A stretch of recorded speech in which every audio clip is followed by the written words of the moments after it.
don't get distracted. I know that's easier said than done, especially when I'm wearing this rainbow tie-dyed tank and matching rainbow wig. I mean, if it was just the tank, you might think, cool shirt and move on. You might not even consciously pay attention to it. But the wig is a distraction. If you didn't know that May 15th is Wavy Gravy's birthday, it's even more of a distraction because now you're trying to come up with all kinds of reasons why I'm wearing a rainbow tank top and wig. And if you don't know Wavy Gravy, well, now you're really distracted. My point is, not getting distracted is easier said than done because for many of us, our default is distraction. In computer programming and other system-oriented mechanisms, a default is the standard or pre-selected option in a given situation. For instance, when I worked in theater and we used automated lighting consoles like the Whole Hog, the lighting boards had a default setting for fading the lights up and down. If the lighting designer or technical director didn't specify the fade times on a particular cue, the lights would come up or go out in, say, 3 seconds or 5 seconds.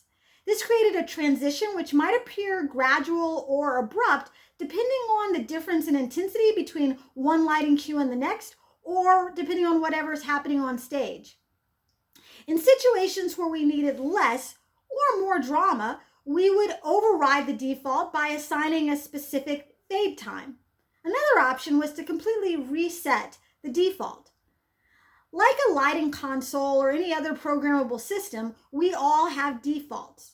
Just like these other systems, our defaults serve a purpose. The difference between ourselves and the computers we use is that we don't always intentionally set our own defaults. And since we aren't necessarily intentional, there may be times when our default behavior doesn't serve us. In those situations, we need to override the default. The only problem is we have a default when it comes to overriding the default. It's called distraction. When things are hard, when things are challenging, when we're overwhelmed because things are difficult, we distract ourselves or we find ourselves being distracted by other people's shenanigans. Keep in mind that distractions are not always bad. Sometimes we need distractions.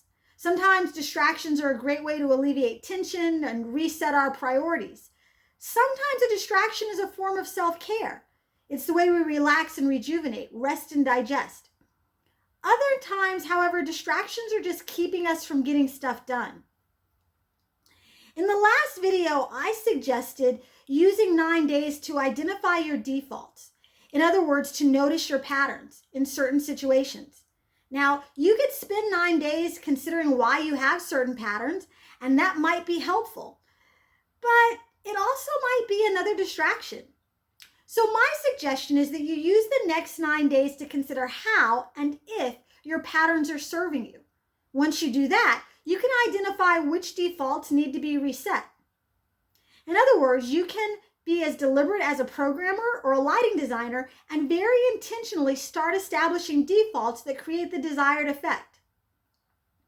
I don't know about you, but I'm going for big changes with as little drama as possible. That's why I'll see you in 9 days.